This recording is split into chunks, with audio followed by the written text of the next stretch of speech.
Hi there. My name is Dennis Wells. I'm a mortgage advisor with the Wells Funding Group.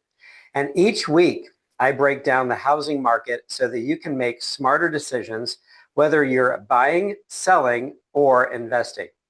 And right now, we are at a critical inflection point in the market. First of all, let's talk about the big shift. Rates are rising again. So despite everything that's going on, higher oil prices, global conflicts, rising mortgage rates, the important thing to notice is that housing demand actually posted another positive week last week. But here's the warning. The longer mortgage rates stay above 6.25%, the harder it becomes to sustain that growth.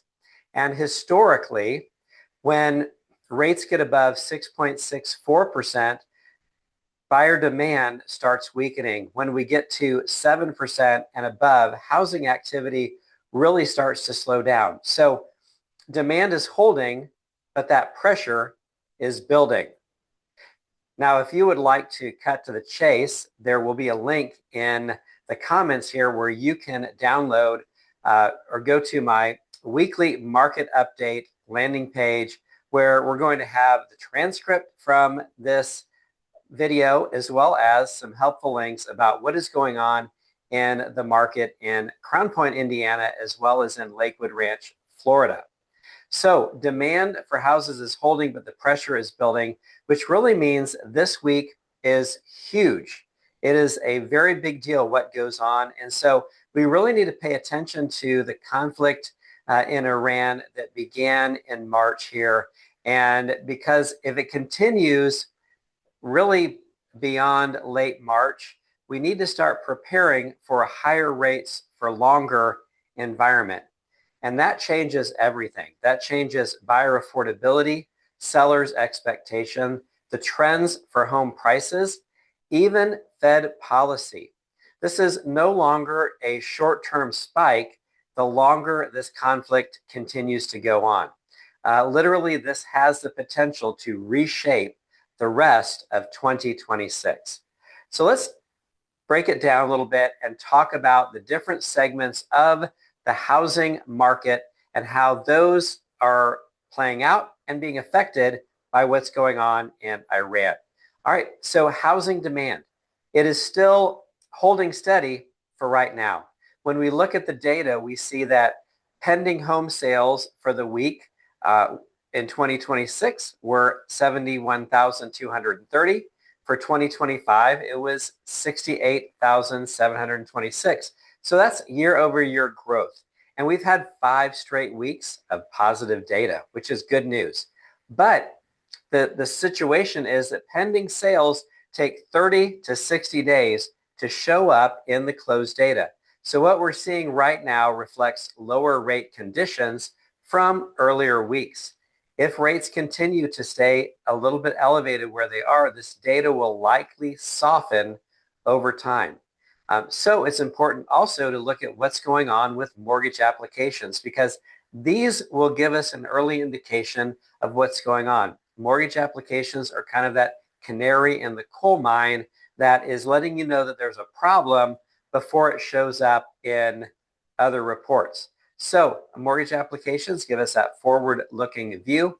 Last week, we saw 12% year-over-year growth, but only 1% week-to-week growth. So that's a slowdown that we're starting to see. And what it matters is that when you get back-to-back weeks of rising rates, you often see negative weekly application data show up next. So this could be an early warning sign that demand is starting to feel the pressure. There's a key market shift, which is the 10-year Treasury that just broke a significant level. So the 10-year Treasury yield for the first time since 2025 broke above 4.31%. Prior to the conflict in Iran, we were actually at 3.99, 3.97. We were under that 4% mark. Things were looking really good as far as mortgage rates and the spring and summer buying market. But we just on last Friday just broke above 4.31%, and that's a big deal. because what it means is that markets have priced out rate cuts and they're starting to price in potential rate hikes in 2026. And the reason is that inflation is not going to be quite as transitory when you have the tariffs and you have the spike in oil. And we're not really sure exactly, even if the straits of Hormuz were opened right now, there's going to be a buildup period to get things flowing again. It's not just, you don't just turn on a spigot.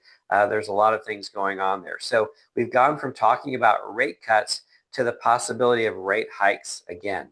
And so if this continues, we could see the 10-year Treasury potentially push towards 4.6, which is the high end of the range that many economists have looked at for 2026.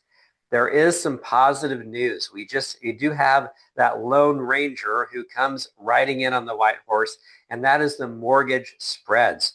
Mortgage spreads are the difference between where the 10-year yield is and where mortgage rates are. And in times of volatility and higher rates, those spreads increase because investors are pricing in the potential of loans being refinanced out of their portfolio and uncertainty in the market. And so mortgage spreads have worsened a little bit, but they are still keeping rates a lot lower than what they could be.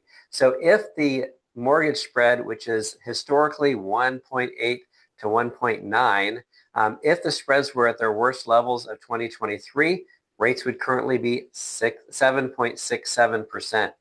If they were at their 2024 levels, rates would be 7.29. And that 2025 level, 7.1. Instead, we're still in that mid to high 6 range. So spreads are literally acting like a shock absorber for the housing market right now. Well, how's inventory? Inventory is rising, but slowly.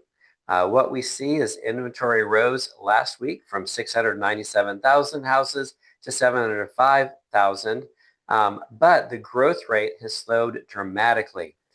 From the 2025 peak, we had been up 33% year over year. Now we're up only 6.35%. So we're not dealing with an oversupply. It's still a relatively tight housing market. And depending on the market where you are, it may be a little bit more of a seller's market or a slight buyer's market, right? New listings are still weak. They're disappointing year over year. Currently, new listings came in at 68,000. Last year, at this time, they were at 69,000. So we're down year over year. Ideally, for a good market, we'd like 80 to 100,000 new listings every week. So supply is improving, but not enough to fully balance the market. And we're seeing price cuts that are still under control. So even with rising rates, price cuts across the nation are still lower than they were last year. Currently, they're at 33.8%. In 2025, they were at 34%. Now, some markets are higher than that or lower than that, depending on what's going on in your local market, which I can encourage you to look at some videos that I have on how you can get a free report for your market emailed to you on a weekly basis. It's going to give you what's going on in your local area, and I would certainly be happy to meet with you and kind of walk you through that report so you understand it. So what we see with the price reductions going down a little bit year over year, demand is still strong. Sellers are not panicking. Now, if rates continue to rise, one of the first areas that will change is this price reduction area. So what we really need to look at now is the most important thing, which is the Iran conflict, because that conflict in Iran is directly impacting inflation, bond yields, mortgage rates, Fed policy, and international monetary policy. And if the conflict gets worse and exacerbates from where it is right now, more rate hikes could be priced in, which would make mortgage rates get worse. So what we're going to see is that the Fed's not going to be talking about cuts anytime soon. Mortgage rates could stay higher for longer. So now what does this mean for you? Here's the bottom line. The housing market is still holding up. We're not anywhere near the crash that we saw in the 2008 to 2010, where there were 250,000 to 400,000 new listings every single week. We're not anywhere near that. So the market is not going to crash. A lot of markets we're seeing prices fairly stable year over year. So the housing market is holding up, but there is some increasing pressure, some headwinds that we're going to be facing. So we need to keep an eye on this. So here's where we are right now. Timing matters more now than ever. Strategy matters more now than ever. And good guidance matters more than ever. So if you want to stay ahead of what is happening in the housing market, make sure that you subscribe to this channel. And if you're thinking about buying, selling, or refinancing, I'll put a link in the comments below where you can schedule a strategy call with me. And as always, I value your comments. So drop a comment here and I will certainly take a minute and respond to that as well. I hope you have a wonderful weekend. This is Dennis Wells. Hope you have a great weekend. Bye-bye.